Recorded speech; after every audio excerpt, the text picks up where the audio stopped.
things that you should do if you are hunting for a job. How about that?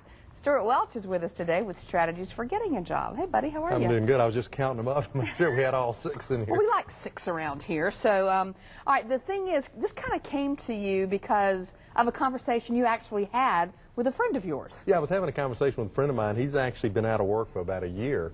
And I said, well, what are you doing to get a job? And, you know, I'm sending out some resumes. I said, what are you doing today? He said, well, not very much. And my point is that if you don't have a job, your job is basically 40 hours a week, Monday through Friday, 8 hours a day, finding a job. Yeah, get up as if you're going to a job to look for a job is what you're saying. And I'll tell you, when you do that, when you change the mindset, it forces you to kind of think outside the box and get very, very creative. Because 8 hours a day of searching for a job, you know, you're gonna need to fill that time. All right, some of that time can be spent, you say, sprucing up your resume. So I think the first thing is take a look at your resume. And matter of fact, what I recommend is you actually have someone else take a look at it. Maybe someone who's in business that is in the business of hiring people. Let them look at it and just take a critical eye on it. You also had an example. You said that someone maybe didn't put something on their resume, something they had actually done.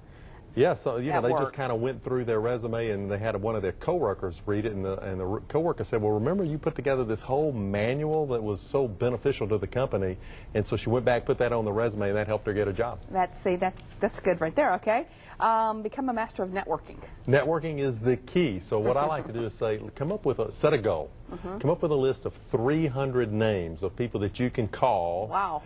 And that you can talk to about this. And you just never know. What do you say? People say, I feel uncomfortable calling people. What do I do? Well, what's your advice? You know, literally, I would pick up the phone and call you and say, Janice, you know, I'm looking for a job and just want to check in with you, see if you have any ideas. It's just that simple. You know, people want to help people. And you never know where somebody might go, oh, you know what? I just had this conversation, this one open. That's good. Think out of the box. We hear that so often, so what do you mean? Well, you know, most people will think, well, I'm an engineer, and that's all I do. It's the only thing I think about. And what I would say is take a step back, think about all the skill sets you have, how you might be able to apply them to some areas that you would enjoy that might not be exactly what you would have normally thought about. And you think interview with everybody?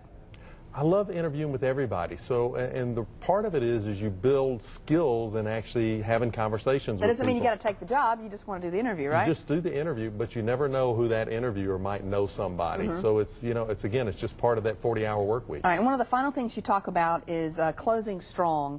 And you say really have some things that you want to say at the end of the interview to leave an impression. Combined too. So I'd say that you want to do your homework on the company so that you know how you might be able to tailor your conversation. How you'd fit into them. Yeah, how your skill set would be. And then at the very end, make sure that you tell them the kind of things that how you can make a difference, that you're enthusiastic, that you're loyal, that you are a team player, and that you really want this job. You know, great advice, because people go so long without looking for a job, and then they find themselves in that place and they've forgotten how to interview. They get rusty. Yeah, they get rusty. So, Stewart, great advice. Thank you so much.